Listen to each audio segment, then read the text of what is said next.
Adventist Broadcasting Network, ABN.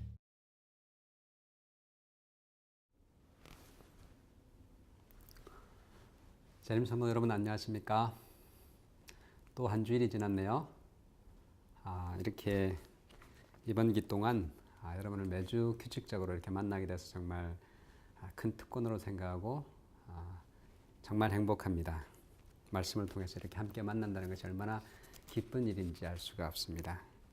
이번 주는 제8과 교회, 인류를 향한 봉사라는 주제를 가지고 함께 말씀을 연구하겠습니다. 기억절 말씀 먼저 디모데전서 3장 14절과 15절에 있는 말씀을 읽겠습니다. 내가 속히 네게 가기를 바라나 이것을 네게 쓰는 것은 만일 내가 지체하면 너로 하여금 하나님의 집에서 어떻게 행하여야 할지를 알게 하려 함이니 이 집은 살아계신 하나님의 교회요 진리의 기둥과 터니라. 우리가 이번 한 학기 동안 대쟁투에 대해서 이렇게 계속해서 배우고 있는데요.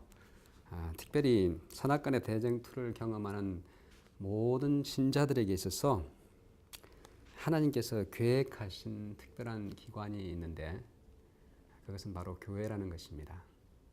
대쟁투가 우주적인 것이고 또 지극히 개인적인 것이긴 하지만은 교회라고 하는 특별한 기관을 통해서 하나님께서는 이 대쟁투에서 우리가 승리하고 또 이 승리를 우리가 쟁취하도록 하나님께서 계획하신 또 그 교회 안에 계획하신 특별한 섭리가 있으시다는 사실입니다.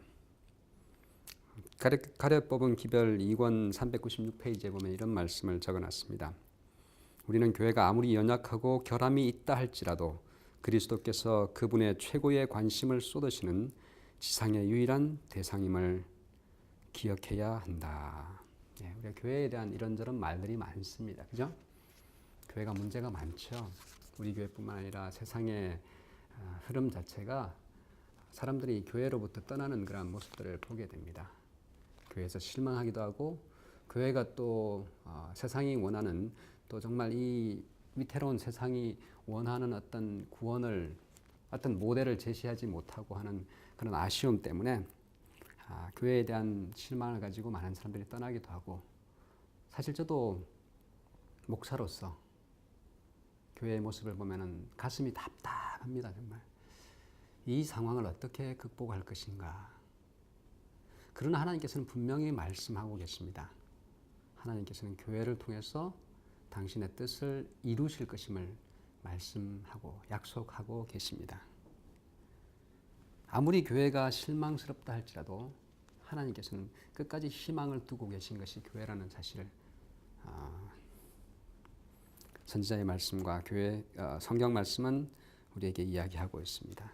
사실 조직된 교회에 대한 실망 때문에 요즘은 뭐까지 있냐면은 사이버 교회가 있습니다. 사이버 가서 예배드리는 것도 부담이 되고 또 교인들 간의 관계를 맺는 것도 부담이 되고 하기 때문에 인터넷 공간에서 가상 어떤 교회가 이루어지고 교회를 세워가지고 사람들이 인터넷을 통해서 이렇게 헌금을 하기도 하고 하는 그런 교회까지 생겨날 정도입니다. 우리도 교회의 문제로 인해서 여러 가지 몸살을 앓은 교회이기도 합니다. 개혁파, 무슨 파 나와가지고 교회가 바벨론이다. 교회가 문제가 있기 때문에 교회를 떠나야 된다. 더 이상 교회는 의미가 없었다라고 하는 여러 가지 운동들을 또 그런 교회 소리의 외침들을 우리가 보게 되는데 교회는 결코 선택 상황이 아니라는 사실입니다. 교회는 하나님께서 당신의 백성의 구원을 위해서 하나님이 설립하신 하나님께서 계획하신 핵심적인 구원의 계획에 있어서 빼놓을 수 없는 하나님의 기관이라는 사실입니다. 사람들이 세운 것이 아니라 하나님께서 인가하시고 하나님께서 세우신 그러한 하나님의 집이라는 사실을 알 수가 있습니다. 우리가 하나님과 교제하고 또 구원을 경험하는 분명한 통로가 되는 것이 교회라는 사실을 우리가 알 필요가 있습니다. 이번 주 일주일 그 전체적인 계율을 보면은 일요일은 교회가 어떤 곳인지, 원어를 통해서 교회의 본질의 모습을 보게 됩니다. 교회가 에클레시아, 부름을 받은 자라는 의미를 가지고 있다는 사실 일요일 소리를 통해서 보게 되고요. 월요일 소지는 교회가 하나님의 백성이요 또한 그리스도의 몸이라는 사실을 보여줍니다. 교회의 본질의 이부를 이야기하고 세 번째는 화요일 소지, 교회의 사명이 무엇인가, 교회가 무엇을 위해서 존재하는가라는 사실을 보게 되고, 수요일과 목요일은 교회가 연합되어 있는데, 그죠? 교회가 연합된 어떤 몸과 조직으로서 제 기능을 다하기 위해서 연합되어야 되고, 또 교회가 어떤 통치 체제를 가지고 있는지, 특별히 우리 교회는 대의제라는 것과 하는 그런 어떤 통치 체제를 도입해서 전 세계적인 복음 사업을 이루어 나가고 있습니다. 자, 일요일 소재를 보겠습니다. 교회의 본질, 여러분 교회가 무엇이라고 생각하십니까? 교회가 어떤 곳입니까?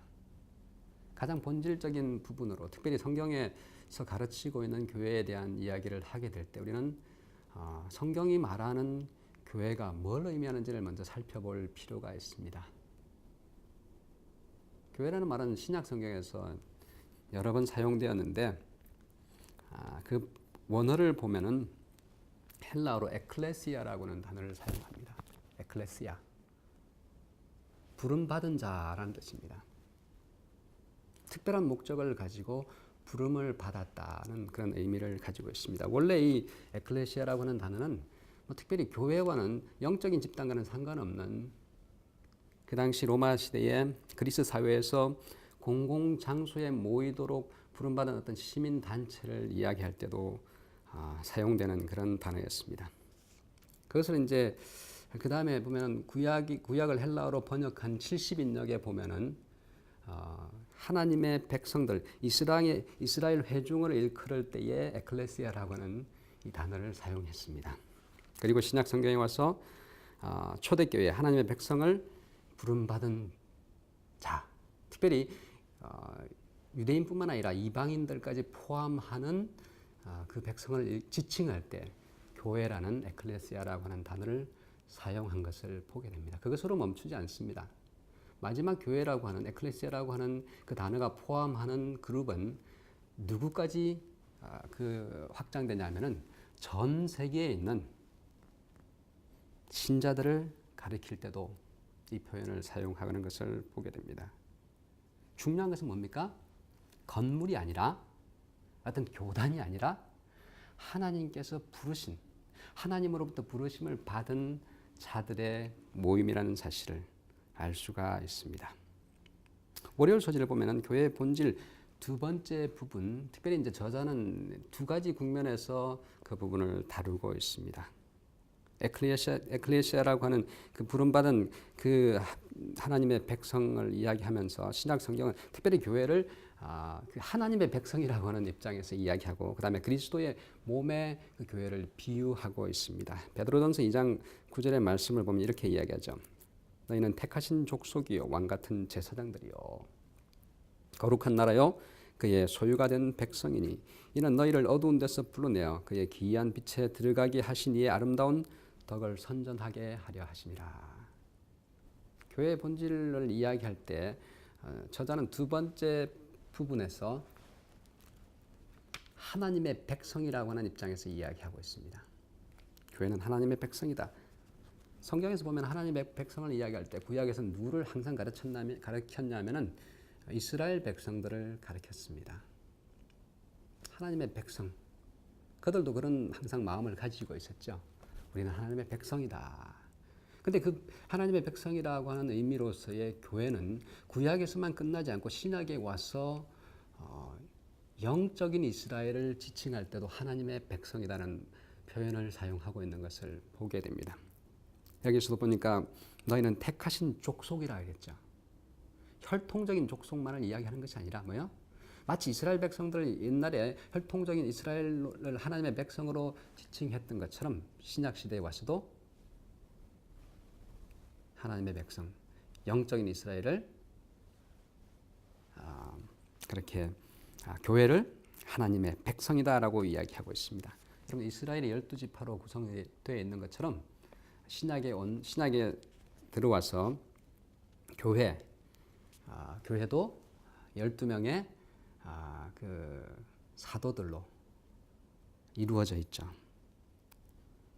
그래서 영적인 이스라엘로서 그들도 하나님의 백성으로 지칭되는 것을 보게 됩니다. 누가 최초의 그 에클레시아일까요? 성경상 누가 최초의 에클레시아일까요? 여러 가지 이야기할 수 있겠지만은 저는 개인적으로 아브라함이 최초의 에클레시아가 아닌가 생각이 됩니다. 특별한 백성으로 아브라함이 부름을 받지 않았습니까? 저는 사실 하나님께서 왜 이스라엘을 택하셨을까? 그리고 왜 아브라함을 택하셨을까라는 사실을 바라보면서 참 불공평하다는 생각을 했던 적이 있습니다. 사실 그런 느낌이 들지 않습니까? 하나님이 한민족의 누구를 택해가지고 우리 뭐 조상을 택해가지고 이 땅에다 복음을 이렇게 전파했으면 참 좋았겠는데 왜 이런 일을 이스라엘 땅에서 거기서 그런 일을 하셨을까? 그런 생각 해보신 적 없습니까? 불공평하다는 생각을 했었습니다, 사실은. 근데 나중에 알고 보니까 하나님께서 아브라함을 부르심은 내가 너로 복의 근원이 되게 할 것이다라고 하지 않았습니까? 창세기 12장에 보면은. 아브라함만을 부르신 것이 아니라 세상을 향한 부르심이었다는 사실입니다. 구약에서 하나님께서 이스라엘 백성을 택하시고 하나님의 백성이라고 말씀하셨는데 신약에 와서는 뭐예요? 그것이 전 세계를 향한 모든 인류를 향한 하나님의 부르심이었다는 사실. 영적인 혈통에 의해서 혈통으로 국한되는 것이 아니라 모든 인류를 향한 하나님의 부르심이었다는 사실을 보게 되는 것입니다. 교회는 하나님의 백성입니다. 두 번째 월요일 소지의 두 번째 부분은 교회는 그리스도의 몸이다라고 이렇게 본질적인 부분에서 이야기하고 있습니다. 왜 몸에 비유했을까요? 고린도전서 12장을 들면서 몸에 대한 이야기를 이렇게 저자는 하고 있는데요. 상당히 중요한 부분입니다. 머리가 누구입니까? 머리가 그리스도이십니다. 교회는 그리스도의 몸이다라고 이야기하고 있습니다. 몸에는 뭐가 붙어 있습니까? 우리 몸에는 여러 기관들이 붙어 있습니다. 그죠?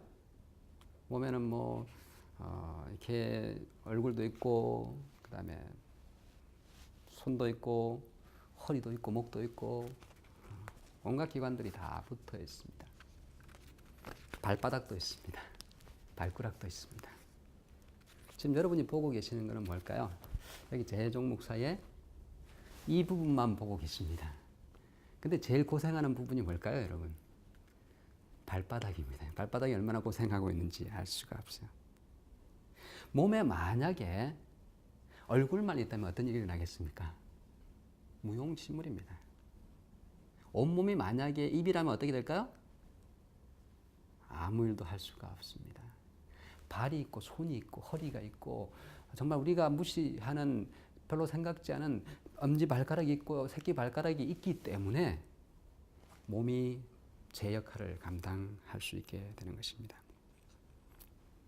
교회를 몸에 비유한 것은 성도들이 각자 다른 모습으로 함께 연합할 때 교회의 사명을 감당할 수 있음을 보여주는 것입니다. 각기 다양한 사람들이 하나가 될 때에, 한 몸이 될 때에 비로소 하나님의 뜻을 이룰 수 있게 되는 것입니다. 교회가 그런 모습을 가지고 있다는 사실을 기억한다는 것은 대단히 중요한 것입니다. 한 몸이라는 사실은 또 뭘 상징할까요? 뭘 의미할까요? 운명 공동체입니다. 따로따로가 아니라는 사실입니다. 손가락과 발가락이 많이 떨어져 있지만은, 그죠? 발가락이 아프면 손가락도 아프다는 사실이에요. 성도가 함께 동고동락하고 형제 아픔을 아파할 줄 알고 아픔을 나누면 어떻게 된다고 합니까, 여러분? 반감됩니다. 둘이서 나누면 반으로 줄어들고 넷이서 나누면 4분의 1로 줄어들고 100명에서 나누면 100분의 1로 줄어드는 것입니다. 기쁨을 나누면 어떻게 됩니까, 여러분? 이건 배가 됩니다, 여러분. 각기 다양한 몸의 지체들이 한 몸을 구성하는 것처럼 성도들이 그런 자세로 살아간다면은 우리 교회는 하나님의 뜻을 이룰 수밖에 없을 것입니다. 교회가 우리의 가장 행복한 곳이 될 것이고 우리가 있고 싶은 곳이 될 것이고 함께 지내고 싶은 그러한 곳이 될 것입니다. 화요일소재 교회의 사명은 그럼 무엇일까요? 교회가 그리스도의 몸이라 그랬죠? 여러분 교회가 어떤 사명을 가졌을까요? 교회가 존재하는 궁극적인 이유가 무엇일까요? 그리스도의 몸은 어떤 사명을 가졌을까? 만약에 그리스도께서 지금 이 땅에 계시면 무슨 일을 하고 계실까라고 생각한다면 거기에 대한 아주 구체적인 답이 되지 않을까 생각이 됩니다. 예수님께서 만약 지금 여기 계신다면 그분이 육체적으로 그분의 몸이 지금 여기 계신다면 뭘 하실까요? 2000년 전으로 돌아가가지고 예수님께서 하신 일들을 분명히 감당하게 될 것임을 우리는 충분히 유추해 볼 수 있습니다. 예수님 뭐 하시면 지내셨습니까? 뭐 하시면서 예수님이 지내셨습니까? 2000년 전에. 마태복음 4장 23절은 예수님께서 어떤 일들을 하셨는지에 대한 가장 간결한 요약입니다. 예수께서 온 갈릴리에 두루 다니사 저희 회당에서 가르치시며 천국 복음을 전파하시며 사람들이 약한 부분 병든 자를 고쳐주셨다라고 이야기하고 있습니다. 예수님이 하신 일들이 뭡니까? 뭐예요? 가르치고 설교하고 고치셨습니다. 뭘 위해서 그런 일을 하셨을까요? 죽을 사람 살리기 위해서 그런 일들을 하셨습니다. 육신적으로, 정신적으로, 영적으로 죽어가는 죽어 있는 사람들을 살리는 일, 전도의 일을 예수님께서 하셨습니다. 성경 공부, 전도 집회, 뉴 스타트 집회를 통해서 우리도 오늘날 그런 동일한 일들을 감당해야 할 것입니다. 예수님께서 마지막 이런 일들을 3년 반 동안 하시면서 마지막 당부의 말씀을 하신 것도 마찬가지입니다. 가서 제자를 삼아라. 온 세상에 나가서 모든 민족을 불러서 가르치고 그들에게 말씀을 전하고 그들에게 침례를 베풀라라고 이렇게 이야기하고 있습니다. 교회의 유일무이한 사명은 전도입니다. 근데 왜 전도를 못할까요, 여러분? 왜 전도를 하지 못할까요? 제가 질문 하나 드리겠습니다. 초신자가 전도를 더 잘할까요? 아니면 모태신자가 전도를 잘할까요?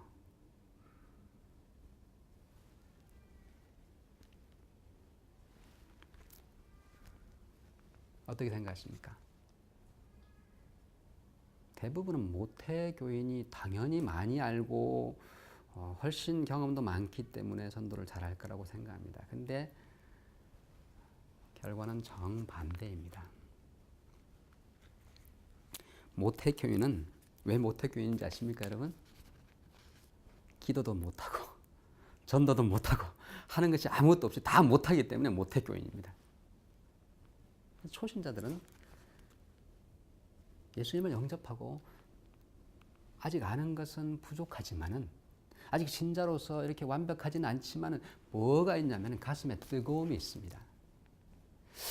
제가 목회를 하면서 경험해 보면은 꼭 초신자들 이분이 교회 생활 제대로 할까 싶은 믿업지 않은 분들이 보면 이렇게 새로운 신자들 데려오고 구도자들 데려오고 인도하는 것을 보게 되었습니다.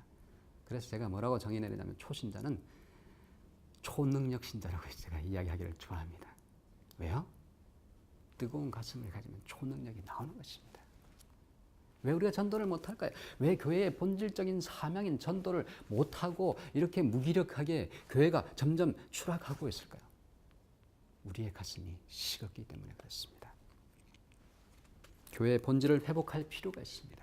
우리의 가슴을 주님의 복음으로 정말 주님의 말씀과 주님의 죄의 용서심을 우리가 개인적으로 경험하면서 구원을 경험하게 될 때 전도하지 말라 그래도 가슴이 뜨거우니까 전도될 수밖에 없습니다. 전도할 수밖에 없습니다. 전도란 말은 제가 정의하기를 뜨거운 것을 전하는 것이다 라고 저는 정의합니다. 뜨거운 국물에다가 은수저를 넣으면 손가락이 뜨끈뜨끈해집니다. 여러분 그게 전도입니다. 여러분 우리의 가슴이 뜨거워지면은 말씀을 통해서 우리의 가슴이 뜨거워지고 승리하는 경험들을 하게 될 때에 우리는 전도할 수밖에 없습니다. 교회 사명이 회복되는 것입니다. 수요일 소지 교회가 교회다움을 감당하기 위해서 뭐가 필요한지를 보여주고 있습니다. 연합입니다. 교회가 하나 되는 것은, 교회가 연합하는 것은 여러분 옵션이 아닙니다. 여러분 선택의 여지가 있는 것이 아니라 그것은 필수 상황입니다. 필수 상황. 교회가 자기의 역할을 감당하기 위해서는 몸이 따로 놀면 되겠습니까, 여러분? 손발이 따로 놀면 되겠습니까? 아무것도 할 수가 없습니다. 요한복음 17장 21절은 이렇게 이야기합니다. 아버지께서 내 안에 내가 아버지 안에 있는 것을 있는 것 같이 저희도 하나가 되어 우리 안에 있게 하사 세상으로 아버지께서 나를 보내신 것을 믿게 하옵소서. 왜 연합이 필요합니까, 여러분? 연합은 교회의 존재를 위해서도 필수적입니다. 선교를 위해서 당연히 연합이 없으면 아무것도 할 수 없다는 사실입니다. 한 마리 말이 1톤을 끈다고 하면 두 마리 말이 몇 톤을 끌까요? 수치적으로 보면 2톤을 끌어야 맞습니다. 그런데 실제로 2톤이 아니라 3톤, 4톤씩 끈다고 이야기합니다. 그것이 연합의 위력입니다, 여러분. 사탄과의 영적인 대쟁투에 참여하고 있는 우리 개인들이 혼자 싸운다면 우리는 어떻게 될까요? 1대1로 싸우는 거예요. 사탄과 1대1로 싸우는 거예요. 그러나 성도들이, 하나님의 백성들이 함께 연합하게 될 때에 우리는 연합 전선을 구축하게 되는 것입니다. 기러기대가 날아갈 때 어떻게 연합합니까, 여러분? V자를 해가지고, 역-V자를 해가지고 이렇게 쫙 날아가지 않습니까? 앞에 날아가는 기러기는 뭐요? 100% 앞에 저항을 맞으면서 이렇게 날아갑니다. 힘들죠? 근데 기러기를 연구하는 학자들이 보니까 재미있는 사실을 발견했대요. 이렇게 날아가는데 뒤에 있는 기러기들이 기럭기럭 하면서 막 소리를 외치면서 가더래요. 그게 뭔가 이렇게 살펴보니까, 나중에 알고 보니까 그게 앞에 앞장서서 날아가는 기러기를 격려하는 말이었대요. 야, 잘내, 잘가, 힘내. 왜냐하면 앞에서 기러기가 100% 앞에 저항을 받으면서 날아가는데 옆에 있는 뒤에서 쫙 선 기러기들은 저항이 훨씬 줄어든다고 합니다. 그래서 30% 이상의 에너지를 세이브해가지고 앞으로 더 쉽게 날아갈 수 있다고 합니다. 연합이란 것은 이런 것입니다, 여러분. 목요일 소지를 봐도 목요일 소지의 주제가 무엇입니까? 우리 교회 제도는 대의제라고 이야기하죠. 교회 통치는 대의제라고 하는 리더들을 선정해가지고 리더들이 대표가 되어서 교회의 어떤 정치적인 어떤 행정을 하고 운영을 하고 하는 일들을 하지 않습니까? 교회가 추락하지 않고 교회가 성장하고 부흥을 경험하기 위해서는 함께 하나가 될 필요가 있습니다. 연합할 필요가 있는 것입니다. 지도자와 백성들이 하나가 될 필요가 있습니다. 지도자들도 깨달을 사실이 있고 백성들도 깨달을 한 가지 사실이 있는데, 지도자와 백성이 머리 꼬리가 아니란 사실이에요. 기능적인 차이가 있지만 본질적으로 머리는 누구입니까, 여러분? 예수 그리스도가 교회의 머리입니다.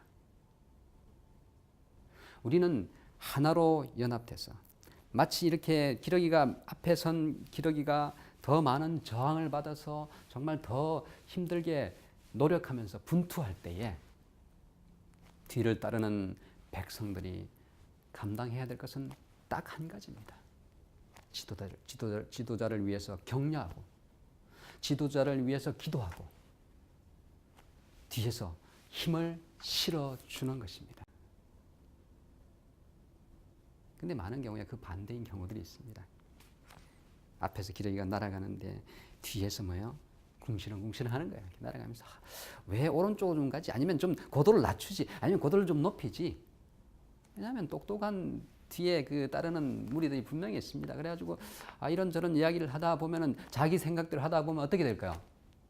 결국은 교회라고 하는 기러기 편대가 날아갈 때 함께 날아가는 것이 아니라 함께 힘을 합쳐서 가는 것이 아니라 뿔뿔이 흩어질 수밖에 없는 것입니다. 그러면 그 정말 기러기 때의 운명은 우리가 보장할 수 없는 것입니다. 때로는 다른 아이디어가 있고 때로는 이런 것들이 있다 할지라도 정말 함께 연합하는, 완벽하게 연합하는 모습을 보이게 될 때에 교회는